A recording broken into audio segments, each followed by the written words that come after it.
Por ahora, hablando de regulación y castigo, Australia parece tener un gusto arraigado por ambas. Debe de ser su pasado convicto y la misma historia de su colonización.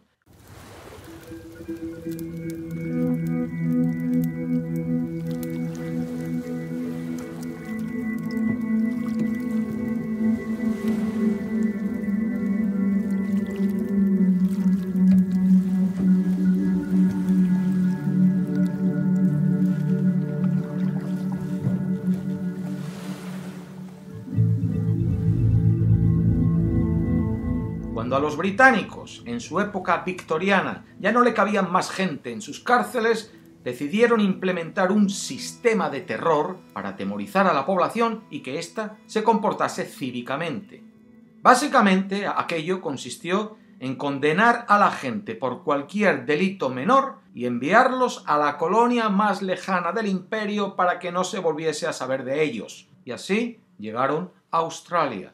Lo que ocurrió es que cuando aquellos primeros convictos acabaron sus condenas, muchos de ellos decidieron no volver. Se hacían con su pedazo de tierra, la trabajaban y escribían de vuelta a casa diciendo que les iba muy bien por aquí. La corona insistió en implementar su sistema del terror, construyendo penal tras penal y endureciendo las condiciones de castigo en ellos. Pero era una batalla perdida. Los reclusos encontraban la oportunidad de una nueva vida en Australia y decidían quedarse. Todo aquel tira y afloja de las autoridades británicas con sus ciudadanos que fue dando pie al surgimiento de los penales y lo que luego serían las primeras ciudades australianas, acabó cuando se descubrió oro. Ahí sí que se vino abajo el teatrito del terror y ya todo el mundo quiso venir a Australia. Voy a coger otro tema de mi lista que parece tanto en lo bueno como en lo malo y que refleja esto de regulación y castigo. Un tema muy del momento, la emigración. La emigración en Australia es buena para el país. No solo lo digo yo por ser un emigrante aquí, lo dice mucha gente. Por ejemplo, Philip Lowe, el gobernador del Reserve Bank of Australia, que es el banco central australiano, el del Estado, el que tiene la responsabilidad de mantener el empleo, estabilizar la moneda, etc. Philip Lowe declaró recientemente, el día después de que Australia alcanzase los 25 millones de habitantes, que el crecimiento de la población australiana gracias a la emigración está contribuyendo al desarrollo económico del país. La emigración ha mantenido el crecimiento de la población en la última década en Australia por encima del 1,5%, en comparación con menos de un 1% del resto de los países con las economías más poderosas. La emigración mantiene en Australia la media de edad nacional en 37 años, de las más jóvenes entre estos mismos países más desarrollados.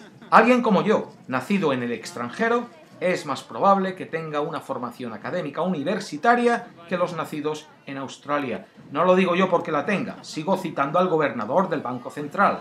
En Australia estudian más de 500.000 de extranjeros, el tercer país del mundo en número de estudiantes internacionales. 1 de cada 6 decide quedarse. El año que yo llegué a Australia, hace ahora 23 años, alrededor de unas 90.000 personas conseguimos la residencia permanente. El año pasado la consiguieron 208.000. A estas alturas, un 26% de los australianos hemos nacido en el extranjero, 1 de cada 4. Otro 20% tiene un padre o madre que nació en el extranjero. Sigue añadiendo generaciones ascendentes de migrantes y te encuentras en un país donde se juntan los credos cristiano, musulmán, budista, hinduista, judío, sikh, y donde en los hogares se hablan más de 300 idiomas diferentes. En 1 de cada 40 hogares, el chino.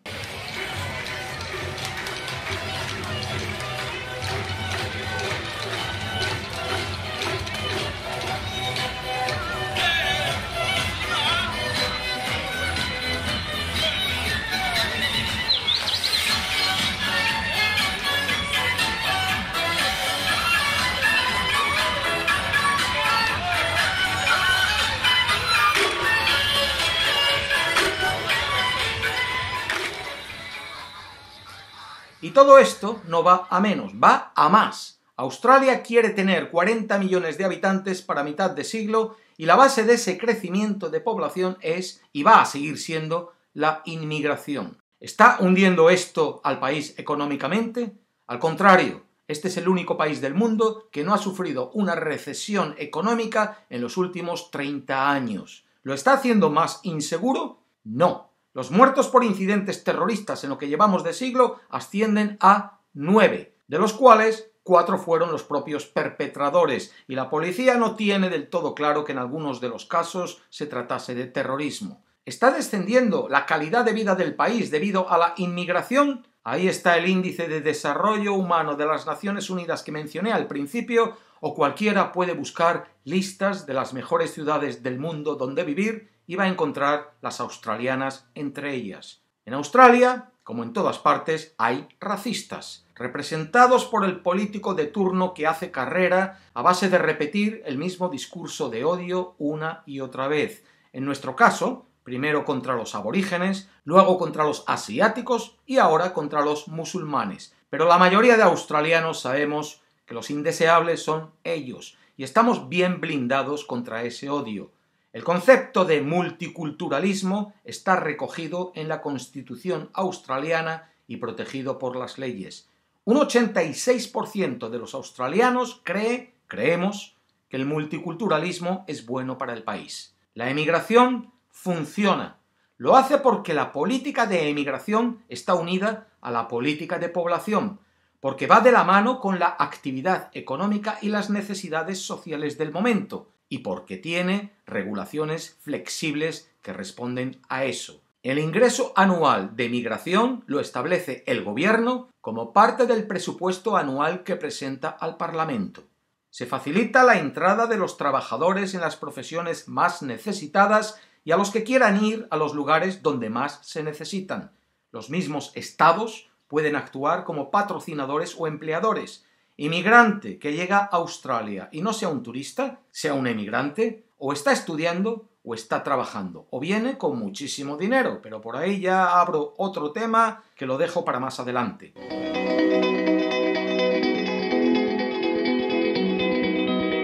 Welcome to Australia, mate. Así que nada, muy bonito todo. Entonces, ¿por qué incluyo yo emigración también en mi lista de lo malo? Porque tras la conveniencia, muchas veces se esconde la avaricia. Qué bonito es tener la casa en orden y sentirse cómodo en ella. Pero si abres la ventana y ves lo que ves ahí fuera, no puedes desentenderte de ello. Hay que ser solidarios. Y por ahí, el gobierno australiano, que no su gente, me parece a mí, flaquea. Por ejemplo, Venezuela vive una situación volátil. Al menos esa es la definición que da el Ministerio de Inmigración australiano a los venezolanos ahora para razonarles el denegarles sus visados de turista. Padres o familiares de venezolanos establecidos aquí desde hace tiempo que venían a visitarles regularmente, pues ahora ya no pueden. No les dan visas. Incluso visas que ya habían sido aprobadas les han sido revocadas a gente que ya tenía sus billetes de avión comprados, porque como Venezuela vive una situación volátil, pues existe un elemento de riesgo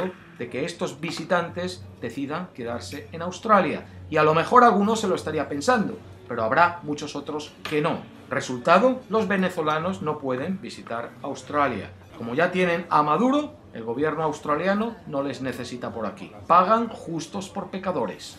Este gráfico muestra cómo se ha incrementado la emigración durante los últimos 20 años. La línea verde oscura ahí abajo que no crece es la de las visas humanitarias. Australia hace lo justito para cumplir con su compromiso con el Alto Comisionado de las Naciones Unidas para los Refugiados y no quiere saber más del tema. Tal como está el mundo, y con la riqueza de un país como este, a mí me parece que Australia debería de esforzarse bastante más y mostrar una cara más solidaria. Por el contrario, la que muestra nos avergüenza a muchos. ¿Me explico? Una frase que han dicho varios líderes de este país es: But we will decide who comes to this country and the circumstances in which they come. Si la repiten es porque es popular, les funcionará. Lo entiendo. Además, es muy fácil cumplir esa promesa. No hay más que ver la situación geográfica de Australia. Estamos en el culo del mundo, con perdón. El país es una isla. Aquí no llegas subido a un tren o escondido en un camión. Para llegar aquí alguien tiene que coger un avión en algún aeropuerto lejano. Como no tengas una visa en regla, no vas ni a conseguir entrar en ese avión. O si lo logras, pero algo no convence a las autoridades al aterrizar en Australia, sales de regreso más rápido de lo que llegaste. Así que a los ilegales no les queda más que aventurarse en barco. Y aquí es donde las autoridades han decidido dar un escarmiento a quienes lo intentan para quitarles las ganas a otros. The message is simple. If you come to Australia illegally by boat, there is no way you will ever make Australia home. La iniciativa ha tenido tanto éxito que la Unión Europea comenzó a copiarla el año pasado. Atrapar los barcos en alta mar y enviarlos de vuelta. Australia tiene sus aguas territoriales bien vigiladas. Desde 2013 detiene los barcos de inmigrantes antes de que avisten la costa australiana y los lleva a centros de detención perdidos por cualquier nación islote a la que compra para esconder la vergüenza de lo que hace. Allí encierra a los detenidos durante tiempo indefinido. Según escribo esto, hace solo 12 horas, el primer ministro australiano recibió una carta firmada por 6.000 médicos australianos, eso es un 5% de todos los médicos registrados en Australia, pidiéndole que por favor libere a los niños encerrados en Nauru. Ese es un islote de 21 kilómetros cuadrados perdido en el Pacífico que tras la Ciudad del Vaticano y el Principado de Mónaco es el tercer estado más pequeño del mundo. Bueno, pues allí ha construido el gobierno australiano uno de sus centros de detención y mantiene a los detenidos por tiempo indefinido hasta que suplican salir de allí o acaban suicidándose. Adultos y niños. Peticiones al gobierno para que tome responsabilidad por los refugiados como esta de los doctores hace unas horas, son asiduas. También lo son los gestos del gobierno, como el de la semana pasada, expulsar al equipo de Médicos Sin Fronteras que estaban proveyendo servicios de salud mental.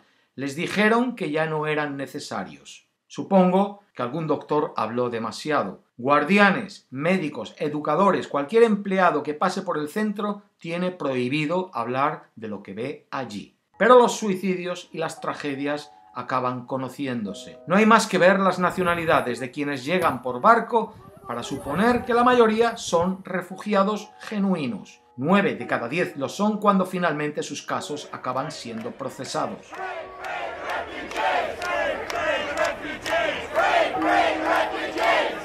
La realidad es que el gobierno australiano no quiere a estos refugiados. Y como tampoco quiere la mala publicidad de que esta gente fuese asesinada si son enviadas de vuelta de donde escaparon, pues les resulta más convincente mantenerlos encerrados durante meses y años en los mismos penales del horror que la madre del Imperio Británico diseñó para nuestros primeros convictos. A ver si como entonces corre un ejemplo para el resto del mundo. Refugiados, olvídense de Australia, que ya ven dónde van a acabar. Antes de que la estrategia les funcione o no, hay una consideración más elemental. A un preso se le encierra por cometer un delito, y desde el mismo instante que se le condena, sabe el tiempo que ha de cumplir para su liberación. Estos refugiados están encerrados sin cometer ningún delito, y nadie les ha dicho el tiempo que van a estar así.